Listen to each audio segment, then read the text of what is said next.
All right, so we are going to start. Thank you everybody for coming. Welcome to Stepping into Virtual Mentoring. Um, I will be your the moderator today. My name is Susan Sarmiento, and I am the Program Coordinator, Parent and Mentor Engagement here at the GPP, the Governors Prevention Partnership. We have a few pieces for a housekeeping. So today's conversation will run for 45 minutes. Questions will be answered in a Q&A session. This webinar is being recorded for future distribution. And we have some disclaimers. The content provided in this presentation represent the views of the GPP. The organization provided is meant solely for educational purposes, and the Governors Prevention Partnership is not liable for any outcomes related to the implementations of materials presented here today. Today, I am really honored and excited to present our speakers. First, we have Dr. Weinberger. She was a pioneer in the creation of school-based mentoring in America, and she is the founder and president of the Mentor Consulting Group in Norwalk, Connecticut. Susan provides technical assistance and training to new and expanding mentoring programs across the globe. Dr. Weinberger has been a consultant to the Governors Prevention Partnership for the past 23 years. Widely published, her book, Mentoring, A Movement, traces her personal journey through mentoring. Dr. Weinberger, would you like to say some words before I present the next speaker? I'm so pleased that the Governor's Prevention Partnership has decided to have this wonderful two-day mentoring summit. I learned a lot this morning myself, and I look forward to talking with you all in a few moments. Thank you, Susan. Thank you. Next, we have Devin Mccrory. Devin is the founder of the Wellness Initiative. He teaches mindfulness and meditation as a means to help manage and overcome anxiety, depression, stress, and trauma. And for the last 6 years, he has taught meditation and mindfulness in public schools, drug rehabilitation facilities, and as a mentor. An instructor on the Insight Timer app, Devin doesn't, An instructor on the Insight Timer app, Devin, does weekly live stream classes on meditation. He has also written a soon-to-be published book on mindfulness for children 8 to 12, entitled Easy, A Guide to Mindfulness. Devin? How's everybody doing? Thank you for having me. We're really happy to have you. And last but not least, Aristide Hill. Aristide is the mentoring program manager for the Governors Prevention Partnership. He first joined the staff back in September 2016, and he serves as the point of contact for all mentoring related school and community-based program training, consultation, and technical assistance. Aristide, you are muted. Thank you. That's in the Zoom world, right? We're always apologizing for being muted, but thank you for having me today. Look forward to this conversation. I'm really excited to hear what Dr. Mentor Susan has to say. Always learn great things from her, and also had an opportunity to actually work closely with Mr. Mccrory, and he's an awesome person. Seeing him work his work firsthand, and also building his program up now is a very exciting time. So I'm glad to be in the midst today. Thank you. We're really happy to have you all. Dr. Weinberger, you take it away. All right, well then we're going to need the next slide, and I understand that you are doing just that, so that's terrific. The title of my presentation is Virtual Mentoring During the Pandemic, and really a question, is there a silver lining? And before we proceed, let me just say that somebody mentioned Zoom fatigue this morning. And I can assure you that after today and tomorrow, we're going to have even heightened Zoom fatigue. So now that I know Devin, I'm going to get some tips from him regarding mindfulness and relaxing and calm and seeing if we can get through all of this. Next slide. I have some goals for today. And the first is to understand the needs of youth during this, this pandemic. I need to move these, there you go, move your little pictures a little bit.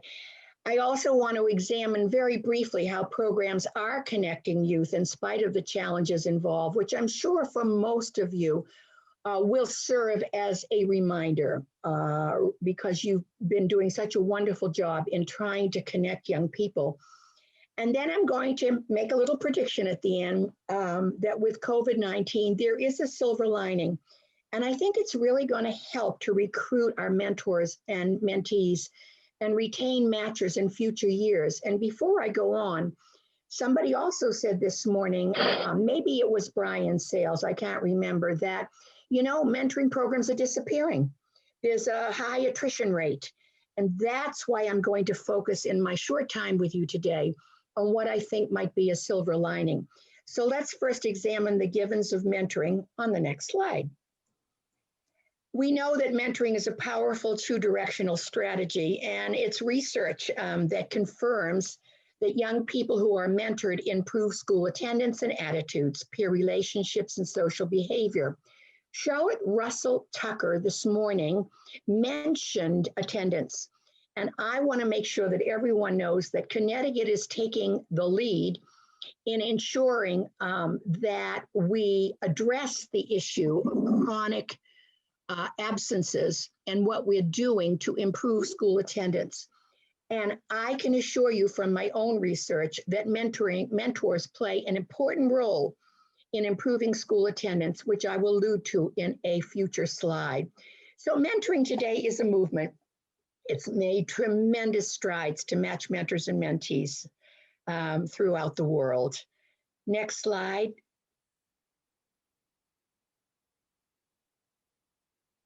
See, I'll blame Susan if there's a problem and not me. I'm so glad.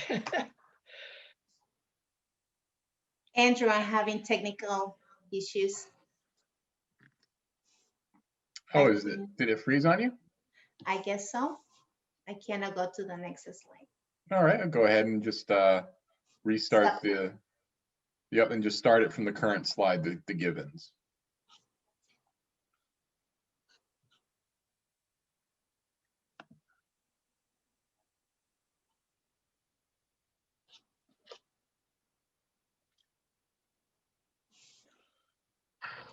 My apologies. No, do not worry. That's happened to me and it's happened to Aristide. Okay. And so now we're going to talk about COVID-19 and its impact on mentoring. The impact of the pandemic on youth during most of 2020, and now we're in the second month of 2021, in my estimation, was initially unimaginable. You heard a little bit about this morning. Research has indicated that mentees are, first of all, impacted by the fallout from their family issues. And these, of course, include job loss, economic struggles, and psychologists are reporting that youth are experiencing fear, anxiety, worry, sadness, depression, homelessness, frustration, chronic stress, lack of sleep, and physical activity. I actually believe that we are going to see this fallout and the impact on young people for years to come. But we all know that mentors have a role, whether it is virtually during a pandemic or whether it is one-on-one like the old days since 1986 when I started working in the field of mentoring, and that is to help, support, provide advice and guidance. Next slide. It is amazing. And I heard this morning too, so I'm so glad that I've been a part of the whole presentation today. I think it's David Shapiro, my old friend, who said, it's amazing how the nation responded to the need. Connecticut and the nation, even though schools across the country were closed and small businesses and restaurants, many are still closed, the world came to a halt. But remarkably, the mentoring world refused to close. And instead, programs came up with creative ways of keeping mentors and mentees connected. I just have to give a shout out to everyone who's involved in mentoring for making sure that this would happen and not giving up. Next slide. You're doing great. Thank you.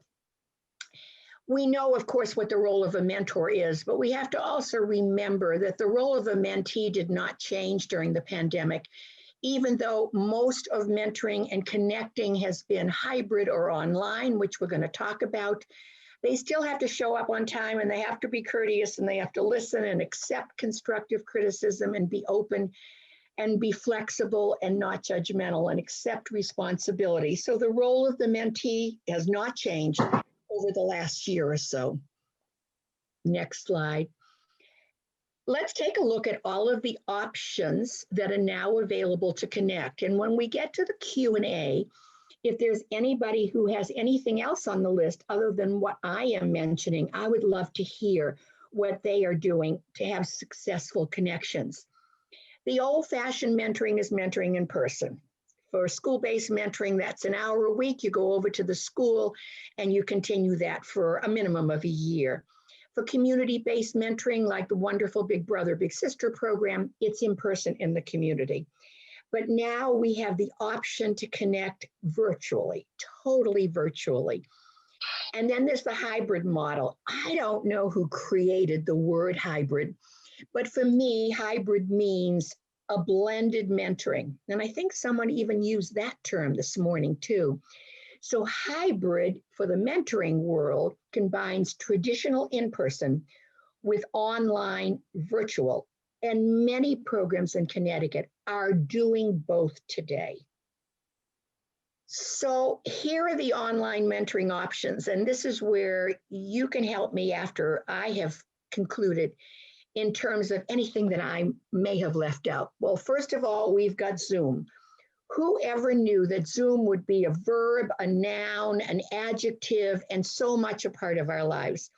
Many programs are using Microsoft Teams in the schools, and they are now being used for the online sessions between mentors and mentees. And there are other approved program platforms, which once again, I would love to hear from you about. And then we have the ability, whoops, could you just go back for 1 minute? And then we have the ability to actually have telephone and FaceTime calls. And I think that is something that we need to consider more than we have in the past. It's part of my notion about silver lining. And text, which does come in handy for check-ins. And then the good old email, which probably for me is the least desirable, but nevertheless, as I look at the full picture, these are the online mentoring options that different programs have been choosing.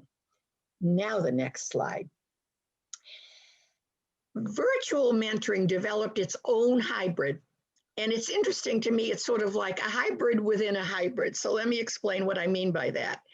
Many programs provide incentives to their mentors who are busy, occupied with COVID-19 personal and professional issues, job loss, but they still want to be connected with their mentee.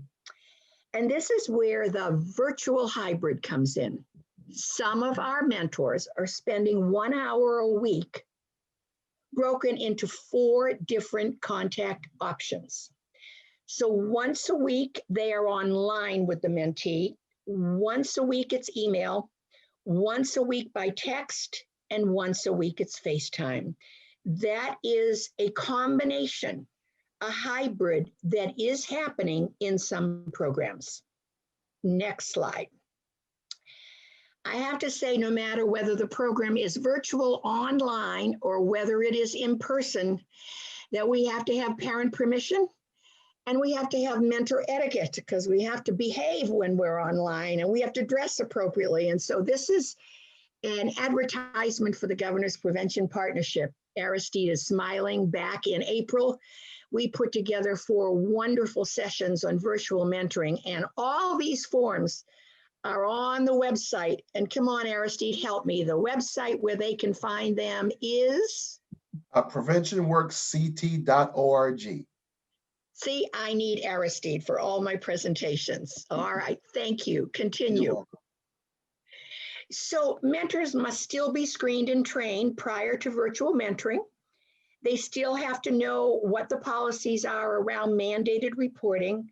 They do have to dress appropriately and be aware of their surroundings. Mentors are good listeners and they have to mute their microphone when they're listening and they can't be distracted. And by the way, we had a mentor once who did a no-no. He had his mentoring session with his kid online with his cocktail bar in the background, and that was not acceptable. So mentoring etiquette is very important. Next slide. Is there a silver lining to virtual mentoring? Unequivocally, in my opinion, I would say a resounding yes. And now I'm going to tell you why. Susan? She is really good. She should get a little bonus today, Aristide. Here's what I think. Mentoring programs are experiencing pre-pandemic attrition rates.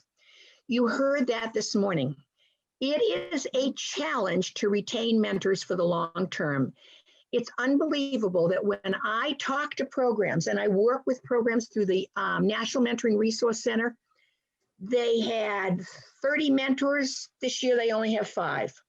They had 125 mentors 2 years ago. This year, they only have 70. And when we dig deep into why there is such a large attrition rate, I think that we find that part of it is this thing that mentors are very busy and they can't take the time for in-person mentoring, but they've already been recruited and screened and trained, and you go through that whole process and then they leave us. You also have to agree with me, I think, that male mentors are difficult to recruit at the same time as female mentors. I like to say what's wrong with men, but that's a presentation for a different day. And the time factor often causes mentors to quit. So let's take a look at the next slide. I think there are some post-pandemic hybrid options that are going to help us to recruit and retain more mentors. Offering some mentors the hybrid option, not just during the pandemic, but after the pandemic is over, may be our entree into more mentors recruited, screened, and retained over the long term. So there is total virtual online. That should be an option for some of them. There's total in-person school and community-based like the old days. That's an option. But they should also be offered the hybrid approach, the virtual and in-person. Now let's just think of a program. It's the XYZ mentoring program. And when you recruit a new mentor after the pandemic, you say, here are your options. Would you like to work with this kid totally virtually online? Does that fit with your schedule? What about partly in person and partly online, or the total in person? I think with those options, it may be a win-win. Next slide. Well, I have a quote for you because I know I need to move on to our 2 other presenters. And this is a quote I ran across the other day. Everyone who knows me knows I always end with Mr. Rogers, but I don't want to disappoint you. I just thought, given what's happening in America today, Rabbi Dr. Rachel S. Mikva said, hope is not idle optimism in that all will turn out for the best, but active faith that the world can be different than it is and that we can play a part in shaping it is what is really important. And I think mentoring programs can play a significant part in shaping our young people for the future. So I think my last slide tells you that I'm done. There is my contact information. Did I get this all done in 10 minutes? I don't know, Susan. You went a little bit over, but you did wonderful. Well, that's okay. Did you count the fact that there was a little snag there? Yes. All right. So later on, I will be delighted to answer your questions. And thank you kindly for moving my slides along. All right. Now, Devin. Yes. Thank you, Devin. All right. Okay, the name of my presentation is going to be Innovations for Virtual Mentoring to Address Issues in the Black Community. I'm going to try to move along as quickly as I can because I think there's a lot here and I don't want to go over. But can you go back to the first slide? Thank you very much. Okay, so with the first slide, I just want to say the goal of mentoring, the goal of the mentoring paradigm that we use for a long, long time is to empower young people through support, through socialization, through education, and through new experiences. Usually these kids come to us and they have issues and they have a very small, very narrow world. Mentoring's goal is to expand that world, to broaden their perspectives so that they can improve themselves and empower themselves as people. However, with that old paradigm, we have to question ourselves and ask if it's time for us to change some things. Because in the last 2 years alone, we've seen a tremendous amount of social upheaval. We've seen social injustice. We had to deal with the pandemic, then dealt with the quarantine. Then we actually saw last month an attempted government coup where they tried to take over our government. These are serious issues that are affecting the minds and the emotions of our young people who are already overly taxed by the things that they've experienced because of COVID, because of quarantine, and whatever other trauma and social issues they dealt with even before that. Next slide, please. Now, our old model of mentoring was mostly based upon youth mentoring, peer mentoring, group mentoring, and virtual mentoring, which was typically like the last resort. Quite often, it was times in the old paradigm where you would have the option of meeting in the community, going to exercise facilities, going to the library, going to places where you can have these new experiences and crowds of people. We can no longer do that anymore. Most of our activities that we used to engage in with mentoring have been restricted. So now, with the new model, pretty much everything that we were doing before may have to spend, at least for a little amount of time, may have to go completely virtual. So youth mentoring is going to have to become completely virtual for a little while, I predict. Peer mentoring, group mentoring, all these kinds of mentoring are going to become totally virtual. But we have to ask the question, will virtual be enough to tend to all of the needs of all of these children who are going through so much depression, anxiety, stress, and trauma? Next slide, please. Now, there are four very serious issues that are on the mind of a lot of young people who are in inner cities around the nation. And these four main issues are racism, social political instability, health issues, and mental health issues. Now, these four main, of course, there are other issues that they are concerned about, but these are the four main issues that are on the mind of many young people that I've spoken to, many articles that I've read. We're thinking about these kids being in the house and how hard that is, but these kids are also thinking about the fact that the world is changing very rapidly all around them, and they're inheriting this mess. And if the mess is not addressed, if there isn't a new strategy that somebody comes up with, these issues are going to affect them as they get older. And quite often, you notice that some of these young people are becoming politically active now because they're afraid of what the world is going to be in 5 to 10 years. They're afraid of what their health is going to be in 5 to 10 years. They're not understanding what's happening around them. And these are the main issues that I noticed that a lot of young people are dealing with and thinking about in our world. Next slide. Now, the first issue that I mentioned was racism. Because of social media and because of media in general, people are seeing racism. Reading a book about racism, learning about the racist history of this country is impactful enough, traumatizing enough. But when you can go on your phone and see people engaging in acts of violence against victims of racism, when you go on TV and you watch the news, when you go on Snapchat, you go on Instagram, you are seeing videos. So the impact of racism is becoming even more powerful because we're all becoming witnesses of the racism. We're all becoming, in a sense, we're all being traumatized, re-traumatized over and over and over again on a daily basis. I look at my phone, I see a video of a woman being beat by a police officer, and 15 minutes later, I'm watching the same video. And a half hour later, I'm seeing the same video. Then I look on TV, I'm seeing the same video. So imagine the amount of psychological trauma that kids are dealing with who don't fully understand racism. And that's the reason why, in order for us to really deal with racism and really show these young people what's happening in the world and to help them understand, we need a virtual class, part of a mentor program that teaches a virtual class on what racism is, how it works, how it affects these kids, and how the system maintains racism. Now, this is going to be a very challenging and very difficult conversation. We've been conditioned to either become immediately enraged when we think about racism or try to avoid the conversation.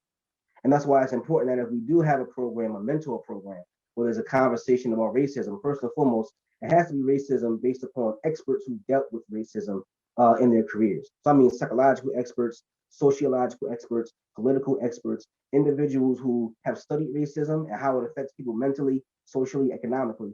And also there must be a fail safe in the program that makes it so that the class on racism or the information about racism is not clouded or shut down. Quite often, we mentally shut down as soon as we hear certain words. As soon as we hear the word racism, white, black, our bodies and our minds have an immediate response to these words.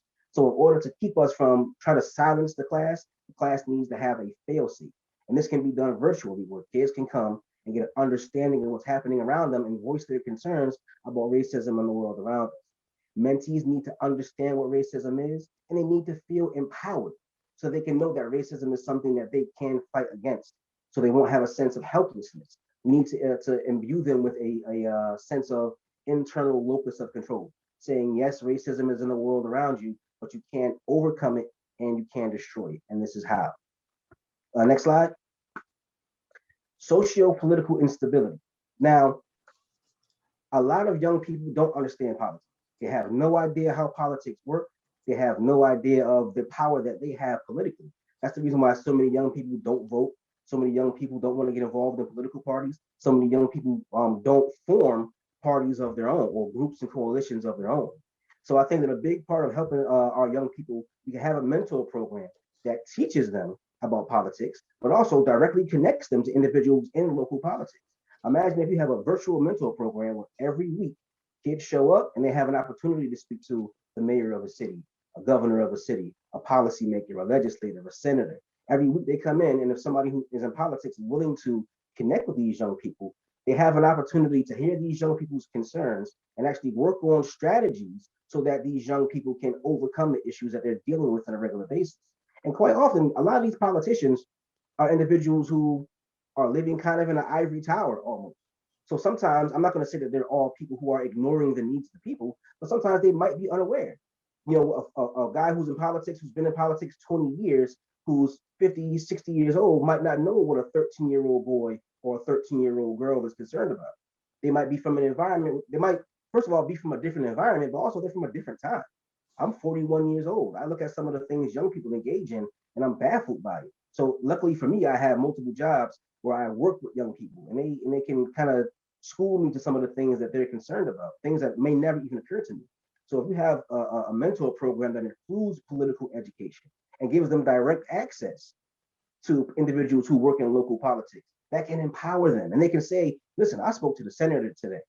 I spoke to the mayor today. They feel empowered, but also their concerns are heard. And if they begin to see change in politics, if they learn how to organize themselves and control themselves and master themselves so they can master the environment, that provides them with a sense of security because they are now empowered. Now they have a sense of control, and that allows them to look at the world around them and say, you know what, things are not looking so good at times, but you know what, I know me and my friends have the power to change this. We have the power to go in there. We don't have to be afraid or intimidated. We can make the world a better place, and we're directly connecting them to the individuals with their hands on the keys that can open the doors for these young people's minds. Next slide.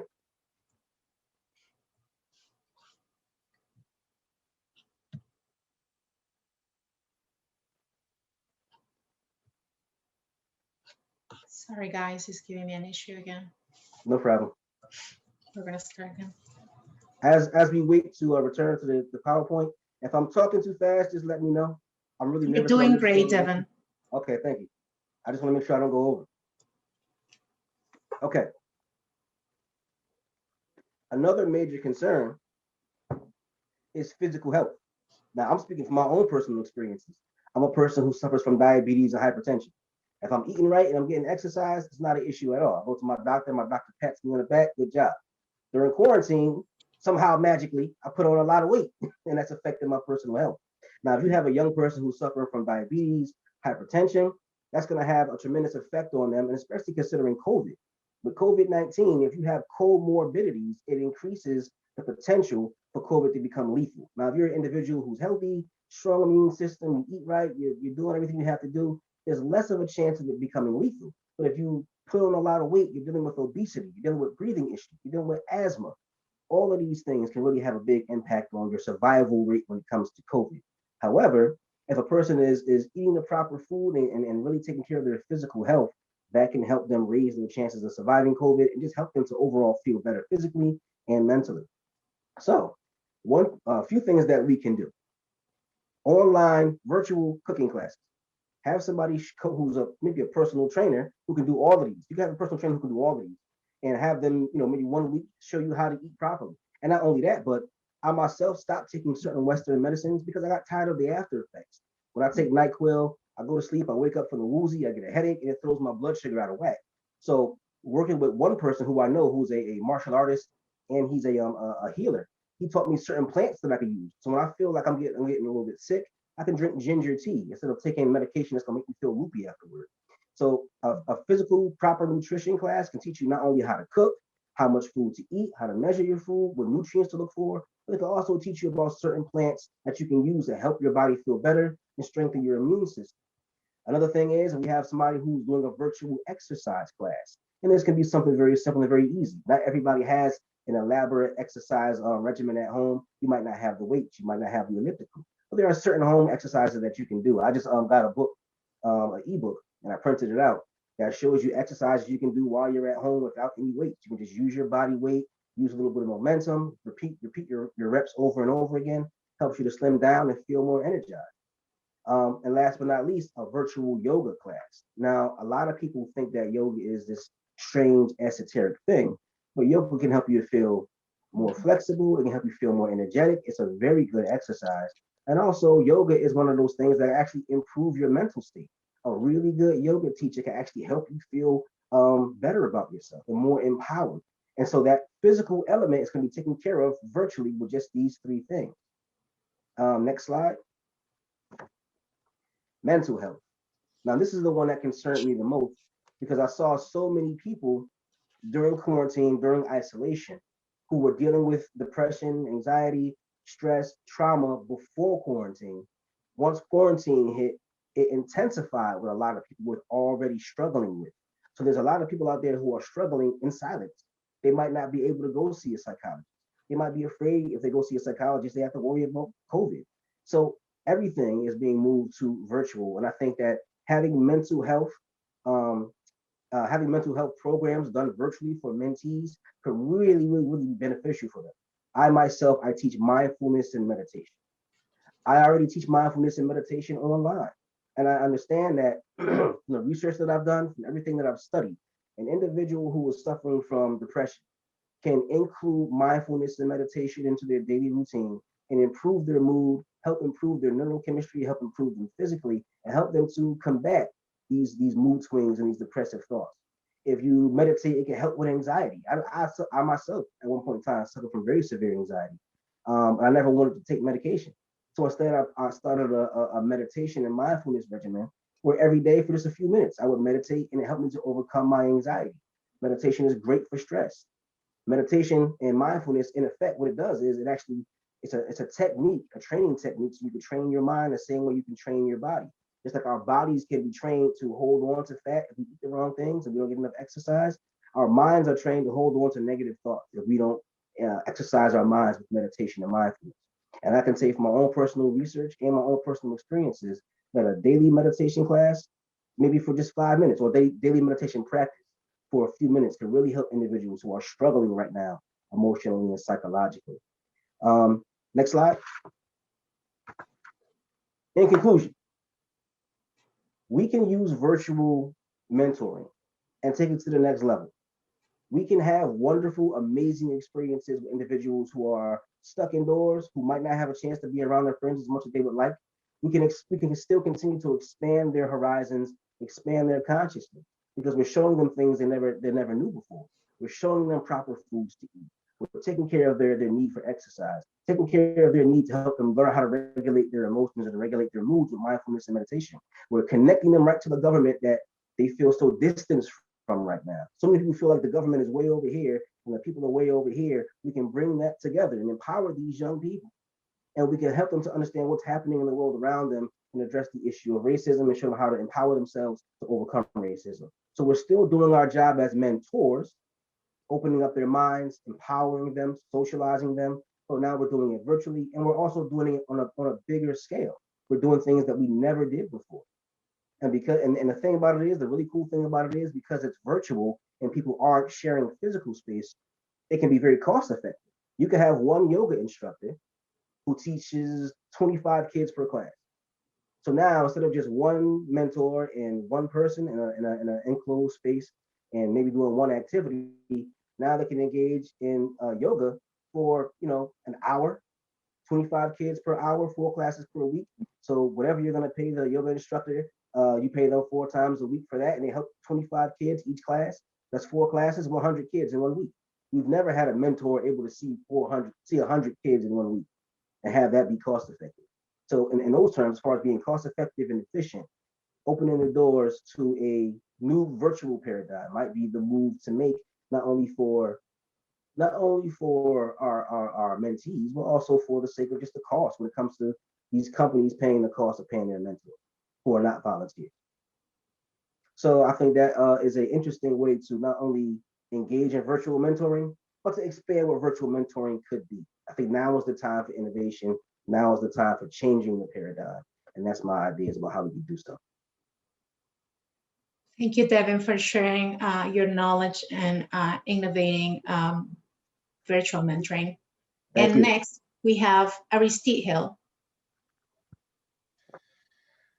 Hi, everybody. Again, it's me, Aristide, and I'm the mentoring program manager here at the Governance Prevention Partnership. Next slide, it's fine. And I'm going to talk about tools and resources for virtual mentoring. I'm going to talk a little bit about what we have been doing here at the Governance Prevention Partnership at the beginning of the pandemic, but also that silver lining and also engaging those young people, what Susan talked about, and then what Devin talked about, how we can expand that and what the future kind of looks like. The next slide. And so we're all familiar with these virtual mentoring these virtual platforms now. They're all over the place and they're growing by the day. There are a lot of resources out there that allow us to not only connect virtually, but also to take advantage of these things to make sure that we have these relationships with a purpose that can continue. And I'm really excited about that and encouraged about that, because at the end of the day, it's all about engagement and what really works for us. Earlier, if you were on and you heard Larry Zelnick, who received that Ambassador Award for mentoring, he mentioned something really key. He said that he's involved in the Cheshire school system, but now he lives in Milford, and so that's an hour drive from Milford to Cheshire. But now he is doing his mentoring virtually. And so now you have an opportunity to not only have a mentor geographically where it was a challenge before, but to also have a virtual platform to where you can connect with that mentor, and then not only connect not only once a week, but maybe twice a week or maybe 3 times a week, because now driving to and from that place is not an issue. We know that when COVID is over with, we're going to go back to face-to-face, but it's going to be a hybrid model where, and I'm going to go ahead and talk about some of those things in some later slides. Next slide. So as we talked about, virtual mentoring is open in a variety of configurations, regardless of mentees to connect with their mentors now more than ever. Want to use the guidelines and templates for mentoring coordinators. We rolled those out, Susan and I, early in April. Suggest virtual etiquette for mentors connecting with their mentees. We have to mention that because, of course, I'm helping mentoring programs around the country and as well as in Connecticut, and we have to mention those things. And then we want to examine the Governance Prevention Partnership mentors resources for virtual mentoring. Go to our website at preventionworksct.org and really take advantage of some of those resources. Next slide.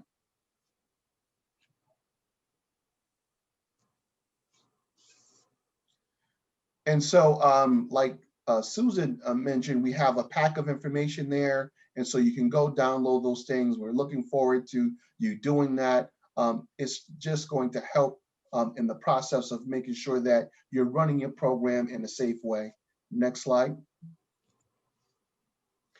And this is the meat of the engagement I wanted to talk about. And I'm going to put this website in the chat. And out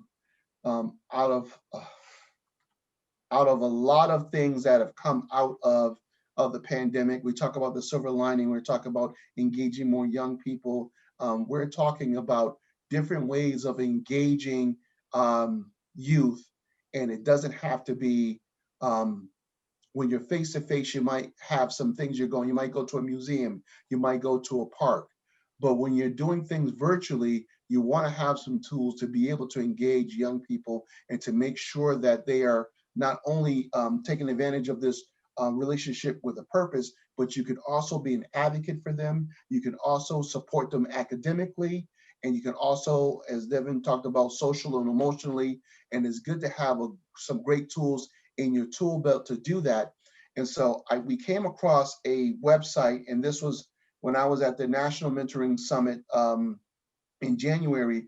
STEMaffinity.com is just one of those websites where it's a one-stop shopping to make sure that you can get so much information to help your mentees, and it will help mentors to engage mentees.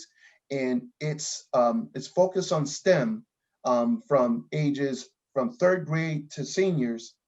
And some of the things that they engage in is science, technology, engineering, math, and beyond. Over 10 subjects to choose from when you go to this website. Over 132 different websites to choose from. So some of the great things that's a part of this is it features career exploration, academic support, and fun activities. Next slide. This is what it looks like, right? This is what it looks like. And so you can go on to STEMfinity, the thing that I put into the chat, and you have the Air Force, you have Bill Nye, Ask Dr. Universe, in which you can, get on if you're using this virtual platform, and then you can just play a video, you can play music, you can help them with their homework. And so I'm just, I want you all to make sure that you engage in this. This is just another resource that you could put inside of your tool bag and make sure that you reach the young people. And there is no excuse for engaging anymore. All three of us have talked about ways of engaging young people, and this is just another way to do that. And that will conclude my presentation for today. But if you do, please check this out. It is unbelievable. And if you're a coordinator, share it with your mentors. If you're a mentor, go through it. You'll find a lot of great things on this website. Thank you, Aristide.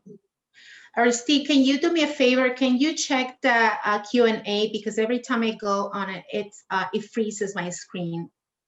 Okay. If anybody has a question, they can also unmute. Thank you, Aristide. There was some great tools and resources that you share with us.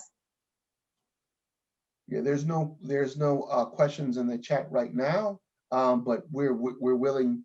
I mean, you have Susan Weinberger here, you have Devin, you have myself. If you have any questions, feel free to ask those questions. We have a couple minutes to do that, and we'd love to answer your questions. One thing I wanted to say is that the survey from 2019 that we saw this morning indicated that only 1% of mentoring programs were engaged in e-mentoring. Now, if you were to conduct that same survey, Aristide, in 2021, what do you think it would look like in terms of the percentages? That e-mentoring group would really be many times over, a much larger percentage. Quite interesting what the survey said pre-pandemic.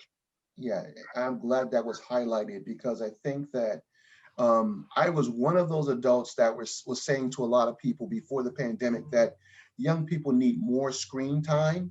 And people were like, what are you talking about? I said, the future that they're going into is that they're going to be operating like we are now virtually. Not only that, but when you go to stores and when you interact in the world, you're going to be doing it via a screen. And so having that education and being able to navigate that space, I think, is very important. And look, I mean, it came to pass in a way where, there's a silver lining in that, so we can, quickly get young people abreast on this and make sure that they're ready for the future. Thank you so much, everybody. I mean, there is still more ahead, and we sadly we ran out of time. I want you guys to have plenty of time to finish your presentation. At 3 o'clock, we have the Emerging Technology for Mentoring Programs, and that's going to happen at 3 p.m. And if you have any questions for our presenters, you can you can send me an email at susan@sarmiento@preventionworksct.org. Thank you so much, Aristide and Devin and Susan. What an honor to have you sharing all your knowledge. We want to thank everybody that participated. Thank you to the presenters. Thank you so much.